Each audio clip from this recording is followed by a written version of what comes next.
नमस्कार, सलाम, आदाब साथियों। मेरा नाम अबुल कलाम, यूट्यूब चैनल कलाम क्रिएटर में आपका स्वागत है। मैं आपको बताऊं कि आप किस तरह से बीएलओ के चेकलिस्ट को वेरीफाई करेंगे, क्योंकि चेकलिस्ट वेरीफाई करने के बाद ही नए मतदाता का वोटर लिस्ट में नाम जुड़ता है या फिर सुधार के लिए जो आवेदन देते हैं उनका करेक्शन होता है। स्टेप बाय स्टेप पूरी जानकारी इस वीडियो में दी जाएगी, तो चलते हैं वीडियो को शुरू करते हैं। फर्स्ट ऑफ ऑल आपको अपने बीएलओ ऐप को ओपन कर लेना है।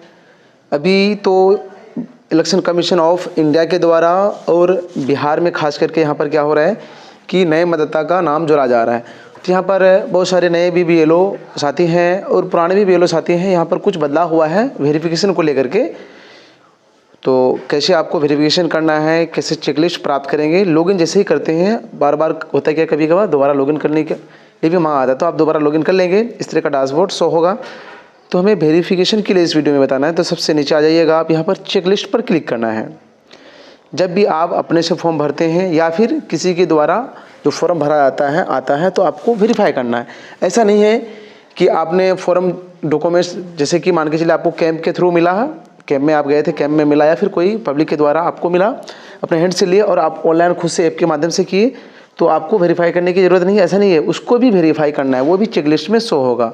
मतलब एंट्री चाहे आप करें या फिर बाहर किसी दुकानदार के माध्यम से कोई अगर करते हैं, आपके पास आता है, वो भी वेरीफाई करना है। आप जो ऑनलाइन करेंगे वो भी वेरीफाई करना है। तो यहाँ पे नीचे में शो हो जाएगा चेकलिस्ट, देख लेते हैं हम।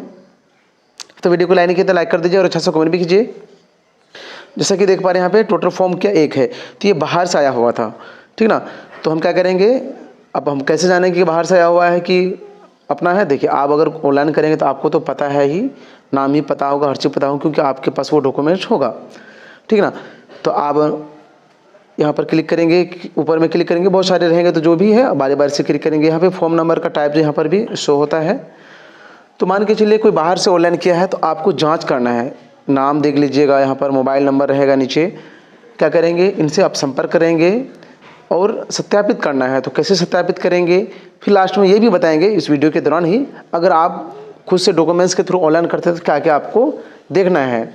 उसमें कम टाइम लगता है क्योंकि आप खुद ऑनलाइन किए हैं, तो आपको डायरेक्ट तो क्या करना है, ओके करना है। लेकिन अगर कोई ऑनलाइन किया है तो उसको क्या करना है, देखना है, आपको जांच करना है कि वो सही है कि गलत है। तो यहाँ पर नाम शो हो रहा है और मतदाता का यहाँ पर फोटो शो हो रहा है। अब नीचे चल जाते हैं, यहाँ पर मतदाता का मोबाइल नंबर है। इस मोबाइल नंबर से आप डायरेक्ट उससे कॉन्टैक्ट कर सकते हैं। उसको बोलेंगे कि आप आइए डॉक्यूमेंट्स लेके, या फिर जो भी साधन होगा आपका उस हिसाब से आप उनका डॉक्यूमेंट्स देखेंगे। ओरिजिनल देखना है आपको। यहाँ पर रहता है कि जो मेंशन क्या हुआ है ऊपर में, तो वो सेम है कि क्या है। तो सेम में ऑलरेडी क्लिक करें, अगर गलत है तो नोट सेम पर क्लिक आप कर सकते हैं। चलते हैं और नीचे, यहाँ पर आधार नंबर दिया हुआ है, तो यहाँ पे कम डिजिट ही दिखेगा आपको। यहाँ पर सेम क्या हुआ, मतलब आप पहले डॉक्यूमेंट्स देख लेंगे कि सेम है कि नहीं। सेम तो ऑलरेडी, सेम पर ऑलरेडी क्लिक किया हुआ रहेगा, लेकिन आप अगर गलत है तो नोट सेम आप कर सकते हैं। तो यहाँ पर एज भी दिया हुआ है। फिर डॉक्यूमेंट्स के आधार पर, जैसे कि बर्थ प्रूफ के लिए क्या क्या दिया है, वो आधार दिया है। तो यहाँ पर व्यू पर क्लिक करके आप उसके आधार को आप देख सकते हैं कि इसका आधार नंबर जो फिल किया था वो सही है कि नहीं। और एक जहाँ का ये मतलब मतदाता आप जहाँ के बीएलओ है वहाँ के एड्रेस का इनका आधार कार्ड है कि नहीं, ये डिटेल्स यहाँ वेरीफाई आप कर पाएंगे देख करके। फिर आप हटने के लिए यहाँ पर क्या करेंगे, कट पर क्लिक करेंगे तो ये हट जाएगा।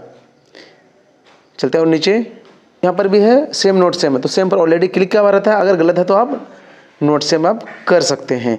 यहाँ पर देखते हैं कि हाउस नंबर 00 भरा गया है, ठीक ना जी, कि हाउस नंबर भरना चाहिए। हाउस नंबर भरने से क्या होता है कि अगर हाउस नंबर आप भरेंगे तो उसी के आसपास ही वोटर लिस्ट में नाम जुड़ेगा। हो सकता है कि इनके पेरेंट्स में, माता पिता या किसी का भी अभिभावक का, किसी का भी अगर वोटर लिस्ट में नाम है तो उनका गृह संख्या ही इनका डालना चाहिए। तो डाला नहीं है तो नोट सेम है, गलत है तो हम कैसे सही करेंगे, क्योंकि आप सुधार भी कर पाएंगे। बाकी एड्रेस ठीक है यहाँ पर। तो हम फिर यहाँ पर क्या हो रहा है कि ये एड्रेस के लिए डॉक्यूमेंट्स दिया आधार कार्ड ही, तो वो भी हम देख लेंगे। अब यहाँ पे देख रहे हैं कि एड्रेस क्या है, सेम तो है लेकिन गृह संख्या दिया हुआ नहीं है। तो हम चाहे तो यहाँ पर सुधार कर सकते हैं। नोट सेम जैसे ही क्लिक करेंगे, ये उसके लिए है जो बाहर से फॉर्म आता है, तो आपको इस तरह से चेक करना है। लेकिन आप अगर ऑनलाइन करेंगे तो आपको कुछ नहीं करना, डायरेक्ट नीचे आ जाना है। अभी हम प्रोसेस वो बताएंगे। मान के चलिए एड्रेस इसका गलत है, तो नोट सेम पर जैसे ही क्लिक कीजिएगा, फिर ऊपर आ जाइए। यहाँ पर आपको एड्रेस सेक्शन में दिखा देते हैं क्या ऑप्शन आया है, पेंसिल का ऑप्शन है इधर देखिए। तो जैसे ही इस पर क्लिक कीजिएगा तो यहाँ पर क्या कीजिएगा, हाउस नंबर उसके एड्रेस को भी चेंज कर पाइएगा। मतलब जहाँ पे भी अगर नोट सेम करते हैं तो वो आप सुधार कर पाएंगे, ठीक ना। तो इसका हम जो भी सही है कर लेते हैं। अब सही करने के बाद क्या करना है, आपको अपडेट करना है, तब जाकर के फिर क्या वो अपडेट हो जाएगा। तो जैसा कि देख पा रहे हैं यहाँ पर बता रहा है कि डाटा सेव सक्सेसफुली, मतलब यहाँ पे जो एडिट करना था वो हम कर चुके हैं। फिर आते हैं नीचे जहाँ पर जिस प्रोसेस में थे हम, मतलब एड्रेस सेम पर थे, वहाँ पर चले आते हैं। अब हम यहाँ क्या कर सकते हैं, सेम पर क्लिक कर सकते हैं। सेम पर क्लिक कर दिए। अब नीचे चलते हैं तो मेंशन है वो सब सेम है, तो सेम पर ही क्लिक किया हुआ रहने देंगे। यहाँ पे फैमिली मेम्बर का नाम दिया हुआ है और इपिक नंबर यहाँ पर दिया हुआ है, उसके परिवार के किसी सदस्य का। इससे भी आप पता लगा सकते हैं कि इनका गृह नंबर क्या है, मतलब ये वोटर आईडी जिसका है उसका गृह संख्या क्या है, वही गृह संख्या इसका देना है। और एक ऑप्शन यहाँ पर आ रहा है कि सेम या नोट सेम, तो सेम पर क्लिक किया हुआ है वो सेम रहेगा ही। जितना भी हम सेम नोट सेम बोले तो सेम पर क्लिक किया हुआ रहेगा ही, लेकिन नए एप्लीकेंट रहेंगे तो आप अच्छी तरह से वेरीफाई कर लेंगे। लेकिन आपके द्वारा अगर ऑनलाइन किया तो कुछ नहीं करना है, डायरेक्ट आपको ओपन करने के लिए यहाँ आ जाना है।